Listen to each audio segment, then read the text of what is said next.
So welcome to this session, which will provide an introduction to this module and to the subjects of creativity, enterprise and entrepreneurship. Today there's considerable expectation placed on the shoulders of the entrepreneur to provide solutions to the big challenges which society faces. The central aim of enterprise education is to address this issue by equipping graduates with the attitude and confidence to find advantage through opportunities by helping them develop their entrepreneurial skills and capabilities which are not solely focused on business. This module examines entrepreneurialness from a number of perspectives. We'll look at enterprise in the modern business world, in the context of organisations, self-employment, and crucially we'll look at enterprise within ourselves.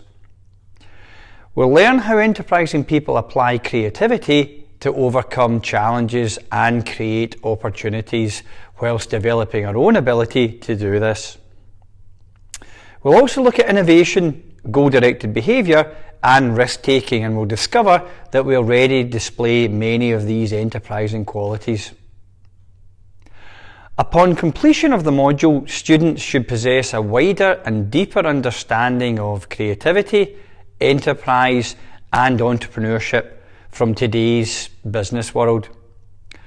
You'll also be able to reflect on personal experience and you'll be analysing appropriate examples of enterprising behaviours. So here are the learning outcomes for session 1, and by the end of this session you should be able to provide a definition of entrepreneurship, identify the key characteristics of an entrepreneur, describe the key challenges facing the entrepreneur, and lastly you should be able to reflect on your own qualities as a potential entrepreneur through a series of practical exercises. So now let's take a look at the module format. Now this programme makes use of both curricular and co-curricular learning opportunities. Curricular learning simply means formal learning which takes place in the classroom, whilst co-curricular learning takes place outside the classroom, for example in your own workplace. In this module we use online digital lectures like this and activities such as case studies, practical exercises, online discussions and personal reflection to help you develop your skills. After each session you'll be expected to prepare for the next session, and this preparation may take the form of reading and commenting on an article, watching and reflecting on a short video, or completing a simple activity, and these normally take no more than 15 minutes. In order to get the most out of this module, you must take responsibility for your own learning and engage with both staff and fellow students. Ultimately, you'll get out of it exactly what you put in. So let's take a closer look at the assessments for this module, and whilst there are no formal exams, there are however 2 assignments which you need to pass. Assignment 1 is a group project and assignment 2 is an individual project. All assessments will be fairly marked, and you should note and adhere to the deadlines for each assignment, which can be found in the module handbook on the virtual learning environment. You must attempt all elements of the assessment and must achieve a combined overall mark of 40%, with no mark being less than 30%. Any work submitted up to 1 week late will have 10% taken from the original allocated mark, so 57% will become 47%. Submissions made after 1 week will be noted but not marked. With the group project, we also need to see that everyone in the group has taken part. For each assessment, we've provided a checklist of what we're looking for and where the marks will be awarded. If what you do is not listed in the checklist, it won't get marks. If you miss out on any of the criteria, we can't give you the marks for those elements. So the message is pretty simple: follow the checklist provided. In addition to the assignments, you'll be expected to prepare for and contribute to any online activities. So assessment 1 is the group feasibility plan, and this is worth 60% of your total mark, and this should be no more than 2,000 words. This sounds like a lot, but believe me, you have a lot of areas to cover, so you'll need to be very concise around how you use the word allowance. In your groups, you'll be developing a feasibility plan for a new SME using a variety of appropriate tools to highlight the core areas of distinction and differentiation and the opportunities and threats which the business is likely to face in the current and future climate. These tools will be made available to you each week, and an explanation of how to use each tool will be provided also, so it's really very straightforward. In Assessment 2, you'll be writing an individual report which is worth 40% of your total mark, and your report should be a maximum of 1,000 words. Here you'll be evaluating your own personal skills inventory in order to identify resources required for the hypothetical business venture discussed in Assessment 1. And you also need to discuss where these resources might be accessed. You'll be expected here to use supporting theory to justify your comments, and also supporting tools such as SWOT and scorecards, which again will be provided for this. Ongoing guidance on both assessments and the module in general will be available through the module's social media channels. And lastly, as university students, you should know that what you say in your work needs to be supported by evidence. So you'll need to find reports, newspaper and magazine articles and online material to justify your arguments. All work must be properly referenced using the Harvard referencing system. Referencing is just a way of setting out where you get your information from, and you can access a simple referencing guide through the university library website. So in the context of business, entrepreneurial people fall into two distinct categories: the entrepreneur or the intrapreneur or internal entrepreneur. And the difference between the two relates largely to the environment in which they operate. Entrepreneurs will start or develop a business which they own, whilst intrapreneurs, sometimes referred to as corporate entrepreneurs, will display the same characteristics while working as an employee. And if we remember that the aim of this module is to develop entrepreneurial graduates, then when thinking of the entrepreneurial graduate, we need to focus on these two separate graduate streams: the future entrepreneur starting and working in their own business, and the intrapreneur who will be the source of creativity and innovation for a company which they do not own themselves. The majority of UWS students will never start or own their own business, but what they will do is hopefully become entrepreneurial within the organisations which employ them. So why is entrepreneurship so important?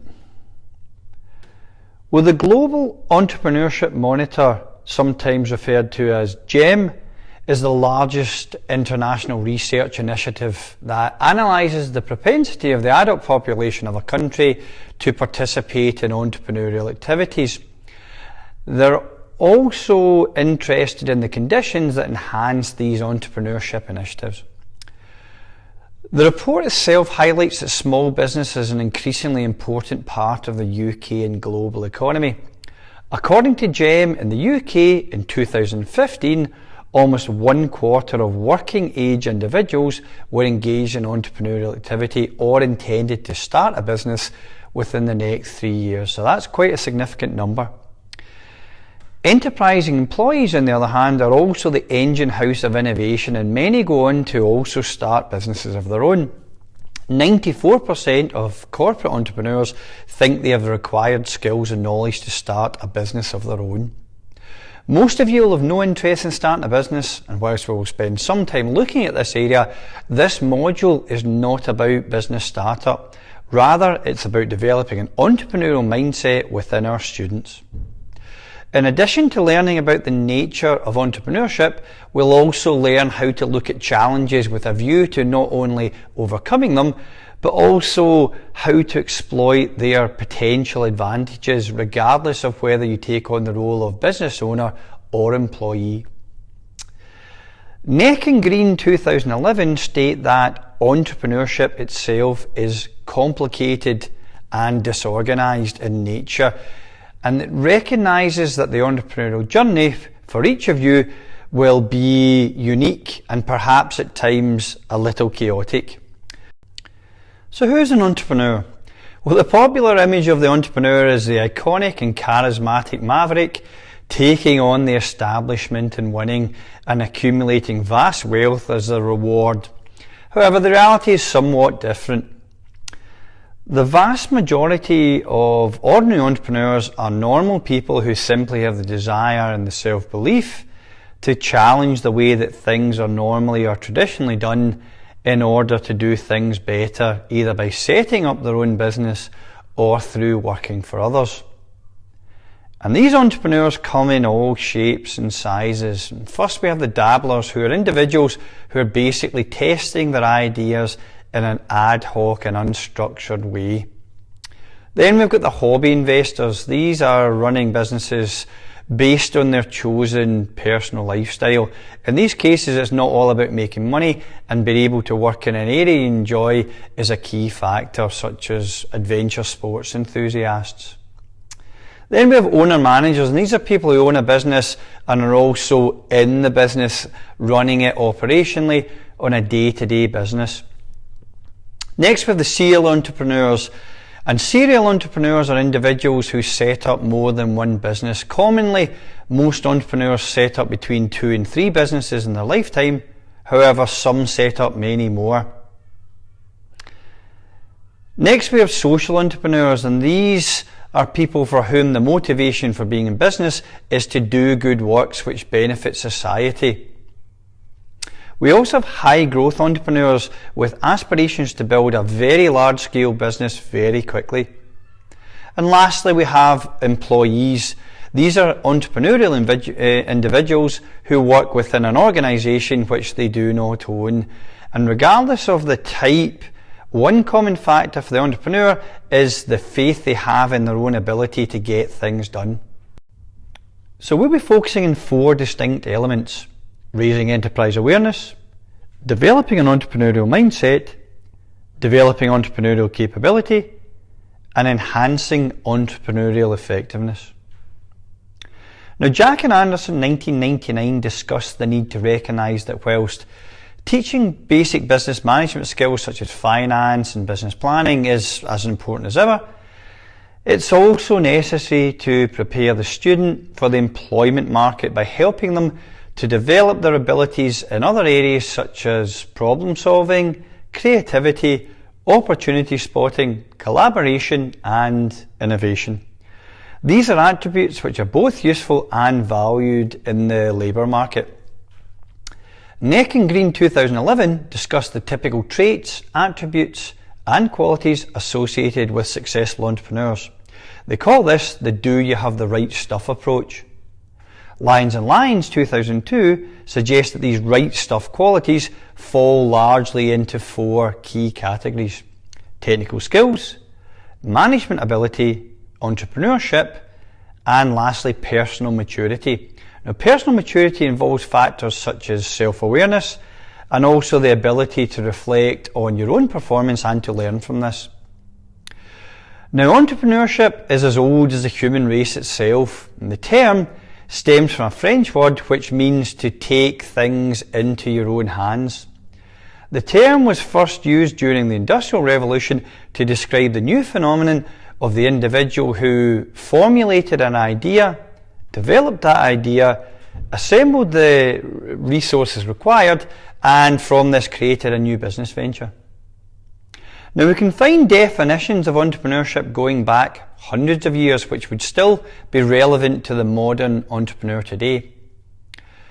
Many of these definitions touch on the concepts of uncertainty and risk, and also of management and control, which are key themes in the field of entrepreneurship that we'll explore as we progress through this module.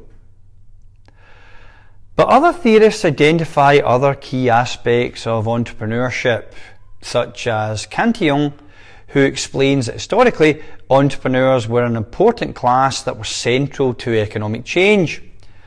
Schumpeter defined the entrepreneur as the innovator who brings about change through the introduction of new technological processes or products.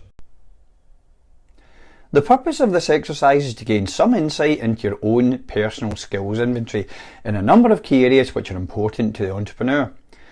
This includes aspects such as attitude to risk, creativity, and working with and leading others. The test itself is subjective and there's no right or wrong answer. So complete the short test and reflect on these questions.